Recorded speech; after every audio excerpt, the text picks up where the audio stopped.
Good evening, everybody. What's going on? This is your boy Ben Mahari here, represent MehariNation Sports Podcast.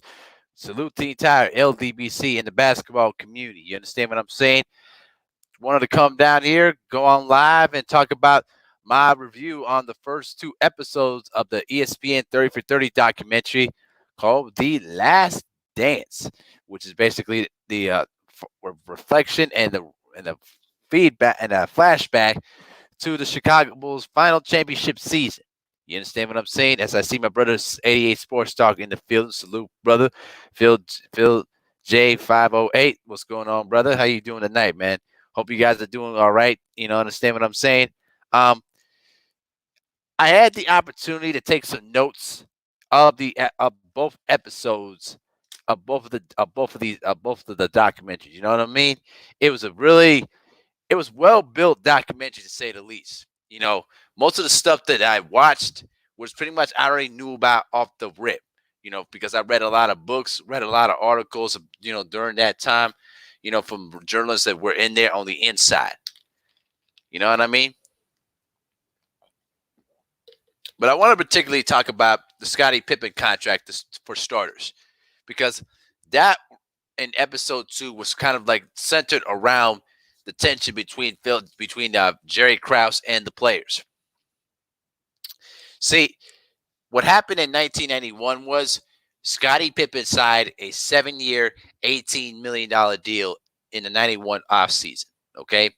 And when I was looking through basketball rec for his salary, stuff, I found out that he was making at least what 2 million, at least 2 million, 2.4 million per season. I mean, at 97, he was the Bulls' sixth paid highest player. And it was no doubt in my mind that the Bulls were basically underpaying him. And I found that, and it was very, very disrespectful. I knew that the contract situation was a very big deal at that time, because because Scottie Pippen at that time was already on the multiple time all defensive player, multi-time all-star with the championship rings, you know what I mean, gold medalist too, two-time Olympic gold medalist. I mean, the guy was pretty much at the top of his game. You could probably say he was probably the second best player in the league at that time. Um, the issue for me was what really centered around this was that Pippen was getting so frustrated about not getting paid the money that he was deserved, and he decided to take his ankle surgery into October.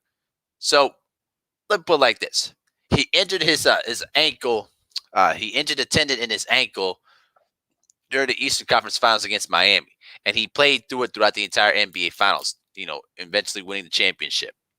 Um, Pippen was so frustrated by not getting paid the money that he was deserved. He decided that, you know what, forget this. Um, I'm gonna just relax, chill in the summer, and I'm gonna get the surgery, in October, because I'm not gonna do it for the management no more because they're not paying me my money. And I felt for Scottie Pippen, I really do, because the problem with that, it was that the Bulls, including Reinsdorf and Krause, they were notorious at paying their players, below their market value. The only person that got paid the right amount was Michael Jordan, because, super agent David Falk basically put a gun to the Bulls' head and said, "Listen, you got an hour before before before Michael signs a contract to the New York Knicks, because they're giving him $25 million. You got an hour to match it," and they gave him at least 30 million to make Michael stay. Um,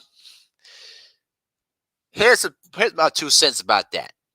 My 2 cents is that both sides share the blame in this. Management, of course, because they were disrespecting Pippen. They didn't pay him the money that he deserved, and flat out just ignored Scottie Pippen's requests. You know what I mean? Because they wanted to trade him too. They were willing to trade him during draft night with the Celtics for a draft pick. They were willing to trade him to the Toronto Raptors for Tracy McGrady. Thank goodness those trades never happened. But yeah, they wanted to trade him. They wanted to get rid of him. And, it was, you could feel for Scottie Pippen because Scottie was a proven player, and he's one of the 50 greatest players of all time. And because of that, he was not being respected as his money should be, and he just said, what the hell with this? I'm not gonna play. I'm gonna take my surgery late and basically put the screw job to the plans of a championship. And Scottie Pippen needs to take some blame in this sense. Okay, yes, he signed the contract. The one thing I learned from Scottie Pippen was that I didn't know that Pippen had a father who was basically suffered a stroke and he was in a wheelchair, and his brother was also in a wheelchair too. And unfortunately, Pippen had to make the decision about taking a guaranteed contract to try to support his family, which is understandable to a certain extent. But my issue was you signed the contract that they gave you in the first place. You could have either renegotiated a different deal when you were 91 during 1991 when you were a free agent, or you could have basically signed a 2-year deal with at least $2 or $3 million on the table, and then when you were a 3-time champion, you could basically re-up the deal and say, "Listen, pay me my money." And unfortunately, Pippen didn't get good representation to figure this out, or he was more worried about taking care of his family, and he signed the contract. And so both sides share blame in that. And I specifically wrote that in my notes because Pippen Pippen didn't understand that he signed the contract that basically was given to him. He signed the deal. So yeah, it was kind of messed up that they were basically shortchanging him, because I'm on his side greatly, because Krause and Reinsdorf basically fucked him over. But you signed the contract, and you have to obey to the contract that you were basically given to. And Michael was right when he basically said that Scottie Pippen was being selfish, because Pippen put his self-interest in place of the team. And when he decided to take the surgery in October of 97, it basically put the Bulls in a very compromised position. And then it forced Michael Jordan to carry more of the offensive load. And remember, they were basically struggling to stay above 500 in the first week of the season. They were not playing well. And Michael had to assert himself even more. And I felt that episode 2 really highlighted that really a little bit more, because I knew that there were a lot of screaming matches in the bus, particularly between Pippen and Krause, because Pippen was so frustrated that he wanted his money and he wanted to be traded. Pippen basically stood up and said, "Listen, I want to be traded." And they were close to trading Pippen until up ownership said, "No, you're not trading Pippen." So looking at that, I felt like Pippen was really took a selfish role in that part, but it was understandable in that aspect. And when I look at the situation entirely, both sides deserve blame on both ends of the entire situation. It's not particularly one side or the other side. They both share blame 50-50 on the entire situation. Okay? And the documentary did a really good job of centering the issues in 97, 98. Krause was a guy that basically was basically grown up in the Reinsdorf ownership, because he was a scout for the Chicago White Sox. And that one I did not know about.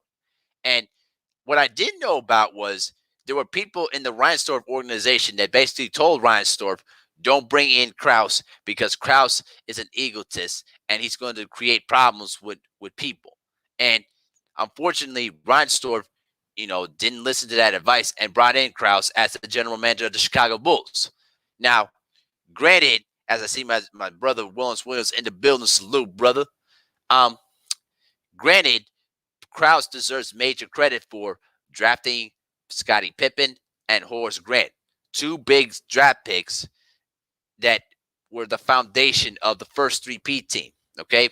And he scored the big trade in trading Charles Oakley, who was Michael Jordan's friend and the bodyguard of the Bulls team, to the New York Knicks for Bill Cartwright, because they needed an actual big man that could compete inside in the paint.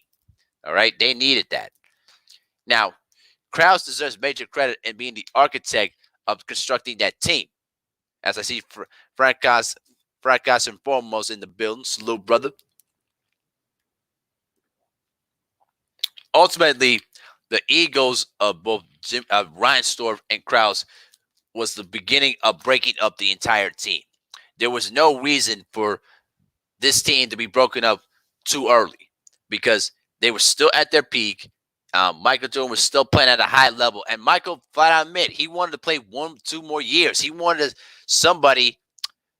Yep, exactly, Lawrence Williams. But in fact, though, Lawrence Williams, that was also another site of tension between between Krause, Jordan, and Pippen because Tony Kukoc was given a big contract while Pippen was still being short-ended by that 7-year deal. You know what I mean? Just a little side note. But let me get back to my point. Krause was so determined to try to break up that team because he wanted to prove he could build a championship team outside of Pippen, Jackson, and Jordan. And it was pretty much clear that when he was bringing in Tim Floyd to his daughter's wedding, it was pretty much a major indication, and he didn't invite Phil Jackson either, that Tim Floyd was the next guy in line. And Michael basically said, listen, I'm not playing for no other coach other than Phil Jackson because his perspective is why break up something that has got us success so far? And Michael's right. You know what I mean? And because and also what I didn't know is that when Michael came back from his foot injury in '86, okay, they basically put him on minutes restrictions, basically 7 minutes per half, per quarter, I should say. And the fact is, bro, like really, that was like basically low management back in the '80s. You know what I mean? Because we've seen a lot of low management in today's basketball, but back then it was unheard of. And Michael was so determined to come back and play basketball. And he didn't like the idea of tanking because he's a competitor that wants to win and wants to make the playoffs and make his mark. And when he saw that to be the case between Krause and Reinsdorf, it was basically a soured relationship from then on because Michael saw the writing on the wall between those two guys because they were more concerned about tanking and getting draft picks rather than getting into the playoffs and competing and getting better. And from that perspective, I understand Michael Jordan entirely. Yep. I agree with you, Lauren Woods. No doubt about it, man. No doubt. I definitely agree with you. Yep. So I also was watching the 63 points he dropped against the Boston Celtics. I remember Larry Bird in one of his novels when he was talking about that game where he basically called Michael Jordan a god disguised as Michael Jordan. I mean, Michael Jordan was dropping buckets everywhere. And little behold, his foot injury was no more when he was playing in the playoffs. He was making mid-range jumpers, layups, dunks. I mean, he was exploding like the young and explosive Michael Jordan that he was. And it was just an enjoyment to see. And what you saw was the development and basically the foundation of the killer instinct of Jordan that became what he became in the 90s. Plus, I think that in a sense that people got to see what made Jordan tick, particularly in episode 2 when during one of the practices, he was basically lashed out at teammates. I remember what Bill Winnington said. Like Michael didn't care if he hurt your feelings. If you can't take it, get out. And that's as perfectly and that's the perfect illustration of what made Jordan a great player. He demanded excellence. He demanded persistence every time when you practice, every time you played. And in fact, Phil Jackson did most of his coaching in practice because practice was more a preparation for the game. So when the game started, the players are already ready, and they know what to do. And all Phil Jackson needed to do was just sit on the sidelines and let the guys, do what they did in practice. And that's really genius on Phil Jackson's part because he gave the team the ultimate confidence to say, hey, I can help you guys on the sidelines when needed to, but you guys practice it out. You guys know what to do. I'm not going to get in the way. very genius on Phil Jackson's part. The fact that Jerry Krause disrespected Phil Jackson that entire time really rubbed me off the wrong way. Particularly, um, particularly when basically Jerry Krause went basically met up with Phil and basically said, "Listen, I don't care if you're 82-0. This will be your last season." And Phil Jackson was like, "Okay, fine." And Phil Jackson made the program at the start of the first practice of the 97-98 season, The Last Dance, because he knew that Reinsdorf and Krause were ready to break this team up too early. And to think about this, though, too, as Fracas and Formore says, yeah, I remember when Mike super socked Steve Kerr. I hope they had at least video footage of that. I don't know I'm not sure if they have video footage of that, but I've always been interested in seeing that because little behold, I think I seen Michael Jordan punch somebody in the face. It would just be behold. But anyway, um, the one thing that really astounded me about the whole situation with Pippen and with management is that you know management wanted these guys gone. They wanted to start all over. And to think if Reinsdorf would have stepped in, and this is the big indictment against Jerry Reinsdorf. Reinsdorf was too loyal to a fault with Jerry Krause. And if he would have stepped in and get rid of Krause and kept the team together, they would at least won one more championship. They would have definitely beaten the Spurs in '99. Um, this would be probably a tougher series between Shaq and Kobe in 2000. That would have been the passing of the torch, where Michael Jordan would have gave the torch to Kobe Bryant, and that would have been beautiful. But it just never happened. The team needed to probably improve on the front line because the Spurs, as good as the front line they were kind of weak on the perimeter. I think that Michael and Scottie and Tony would have had low field goal percentages because they were basically gonna get the shots altered and blocked by the twin towers of both Duncan and Robinson. Frank Casablanca says they probably don't have the footage. I kind of figured they don't probably have the footage, but I'm sure that it's going to be touched upon in the future episodes.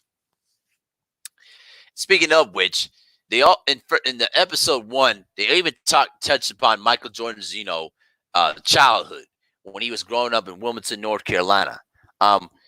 Michael pretty much said that his big brother Larry was the best player in the family, and he recalled playing pickup games where his brother Larry would beat him every single time. I think that those childhood games built the foundation of Michael Jordan. And when he became a high schooler, when he got cut as a sophomore, it really built in the toughness, the inner dog in Michael Jordan to keep on pushing. And then when he finally made the team in junior varsity and then eventually made it to varsity level, that's when he started to accumulate more skills and started sponging more knowledge on the game. And that's what attracted Dean Smith to recruiting Jordan to North Carolina. And here's the thing. Michael Jordan, as great of a player he was in college, he is not the greatest college basketball player of all time. That title belongs to Kareem Abdul-Jabbar. Now, yes, Michael Jordan made the clutchest shot in NCAA championship game history, but let's make no mistake here. Michael Jordan was not the best player of that 82 team. It was James Worthy, okay? So when ESPN made that, claim that Michael Jordan was the greatest college basketball player of all time, it was a huge insult to Kareem because Kareem averaged 26 points per game in his college career with 13 rebounds. He won the national. He was basically the most outstanding player in 3 of those championship teams in UCLA. Plus, they created rules to alter Kareem's effectiveness, and he still was dropping buckets. He changed the game from both ends of the floor. So yeah, Kareem is the greatest college basketball player of all time. No ifs, ands, buts about it. So then he gets drafted by the Bulls at number 3 behind Sam Bowie and Akeem Olajuwon. Okay. And before Michael came to Chicago, people didn't know that the Bulls were basically a laughing stock, and the Bulls didn't draw any sellouts. But immediately when Jordan came into the Chicago Stadium and showcased his individual skills, the fans came in droves, and that's where everything began. Okay, let me check out the chat real quick before I continue. Lawrence Williams said, two more. Shaq and Kobe wouldn't probably beat the Bulls without Phil. You have a good point though, Lawrence Williams. You do have a really good point. I think that if Phil Jackson stays, he doesn't go to Los Angeles, and who knows who would have coached the team? Because I already know that Del Harris was already fired, and it would have been Kurt Rambis, and they were not going to keep Kurt Rambis long term as coach. So that's a really good question. And Frontcast and Foremost says Cross missed on Michael Finley, and he took Jason Cotton instead of giving Pippen. Said he could have help as Pippen, and Jordan got old. You know what, man? You're absolutely right, Foremost. You're absolutely right. Michael Finley was on that same draft class in 96. Actually, 95. Wow. Wow. Yeah, you're right. I mean, can you imagine having Michael Finley off your bench, having a young swing guard to take the edge off of Jordan and Pippen? Seriously? Man.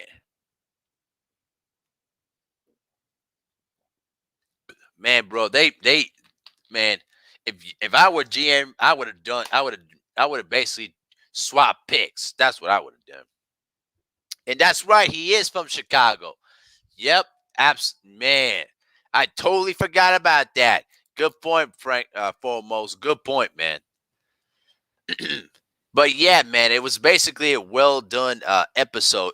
First two episodes, I felt that they really did a good job of centering, Michael Jordan's, early upbringing in the early stage of his career, and then they went back and forth between the France tour where they were playing basketball overseas and talking about the Pippen, contract and injury situation. So I felt that the first two episodes were kind of the foundation to where the documentary is heading to.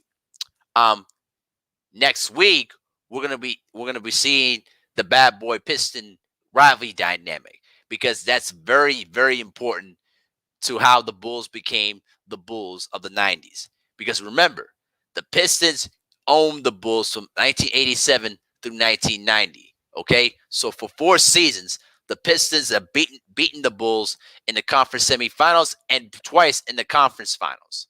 Okay, and the Pistons bullied the Bulls in every way. Hard fouls, more trapping. You understand what I'm saying? The psychological trash talking. You know what I mean?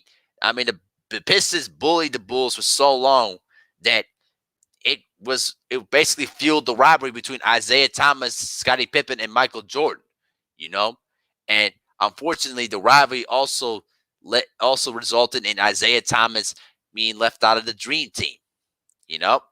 And I think that's going to be touched upon as well. I hope they do touch upon that, because that's really, really a important piece to that. But the Pistons are a major part in their Bulls history. And also, I gotta say, Bill Laimbeer is basically playing, bitter feelings right now. Basically on a code that, we can't praise Michael Jordan because we still hate him for what he did to us. We still hate Michael Jordan. Bill Laimbeer is smoking something, because he knows in his heart of hearts, Michael Jordan was the greatest basketball player of all time, not LeBron James. It's basically mostly hurt feelings coming out of, Bill Laimbeer. And Isaiah knows the truth, but sometimes he plays weak politics in between. Dennis Rodman just said in his Hall of Fame speech that no disrespect to Isaiah and Dumars, but Jordan and Pippen are the greatest duo in basketball history. He said it in his Hall of Fame speech. So, Rodman knows what time it is. I'm sure Dumars knows what time it is. You understand? John Sally can be iffy a bit because, he played for both teams. So he's kind of on both sides of the fence. But I know Isaiah and, and Laimbeer, they're still running on her feelings because they know the truth. They know it. But, I loved how they talked about, the bus rides, and everything else in between. Now, the next few episodes, what you're going to hear is a lot of the trash talking, a lot of the verbal abuse that Michael Jordan would dish out to his teammates. but it was in a way to make his teams better, to get them to play at a higher level. Because when you play for Michael, and the same applies when Kobe Bryant in the Lakers, when you play for a great player, they expect high expectations of you. And if you did not live up to the standard required to win championships, they basically want to make your life hell and basically run you to the ground. That's how Michael Jordan, Kobe Bryant, became great players. They demanded excellence, every time. And when they played on the floor, they always wanted to make sure to go out and dominate, because there's always one fan that's going to see Jordan one time in their lives, and he wants to give a lasting impression on those fans. So, you know what I mean? That's what made Jordan great. You know what I mean? Um, Frank Fillmore says people could say what they want, but Isaiah Thomas was a beast. Oh yeah, no doubt about it. Definitely a beast. You know what I mean? He won a national championship in Indiana. You know what I mean? And two NBA titles. You know what I mean? You can't take it away from him. And he's in the Hall of Fame. And he's one of the 50 greatest players of all time. No doubt about it, man. And Fillmore says Isaiah is hurt because when he comes back to Chicago, he doesn't get the respect in certain parts of the city. I know. Listen, it has to kill him. It should, because he was born in Chicago, grew up in Chicago. He went to St. Thomas Academy in Chicago. You know what I mean? He could have went to DePaul and stayed in Chicago, but he chose to go to Indiana and Bobby Knight because he wanted to be disciplined on how to be a really, really good player. He won a national championship, 12-time All-Star. You know what I mean? Two NBA championships. Come on. Isaiah is one of the greatest point guards in NBA history, and the fact that he got left off of the Dream Team is a crime. You know what I mean? It's an absolute crime. George Page, Jerry said, "Why so serious, son?" Hey, George Page, why you sound like Tarzan? Shut up. And Frankie Fomo says, right. Yeah. George Page says Bob Knight was a nut, but a great coach. Oh, I know. We all know that Bob Knight was an abusive prick, but he was a damn smart coach, and he graduated his players. You can't deny that. You cannot deny that.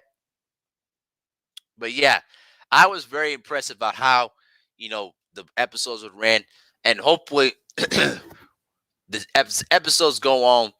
When Pippen gets back into the fold of things, you get to see how the team was able to turn around. And then you'll get into the 98 playoffs, with the Eastern Conference Finals against the Pacers. And then towards the end, you'll get to see the 98 championship series between the Jazz and the Bulls, where, Michael had the signature pose, that basically ended the dynasty, So we're just getting warmed up, guys. We're getting warmed up to what's really going to happen in the next 8 episodes. So put your seatbelts on, get strapped up, because we're gonna be in for a hell of a ride, when we're watching all these great episodes. And I will say salute to ESPN, for basically constructing this entire documentary. It wasn't easy, because they had to have Jordan's permission to release the footage, because the footage had been locked away for almost 2 decades. And the NBA and ESPN had extensive negotiations with Jordan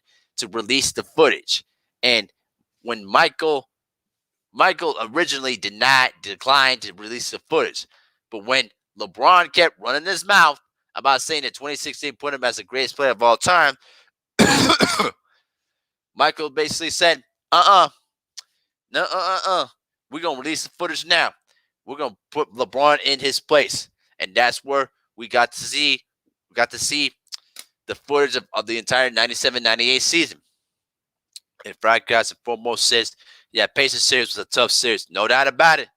No doubt about it. And George Ray says, why do you sound like Spike Lee from Do the Right Thing? Hey, why you sound like Tarzan, huh? And Pacers and Knicks had the biggest rivalry. For the 90s, sure.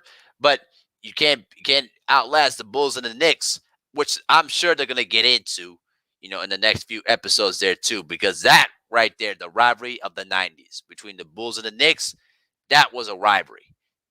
You cannot tell me otherwise. Okay? So that's just my assessment of the first 2 episodes. You know what I mean? But I'll be back next week to talk about episodes 3 and 4. But stay tuned, guys. because we're going to be in for a hell of a ride. So I'm going to step out for now, though, guys, but I'm going to watch the other brothers in the LDVC, do their lives, though, bro. Make sure to smash the like button on the way out, though, too, guys. But much love to you guys. It's been really fun to chop it up. But I'll see you guys next week for episodes 3 and 4 of The Last Dance. So stay tuned, guys. We're going to be hitting for a hell of a ride. Y'all have a good night, guys.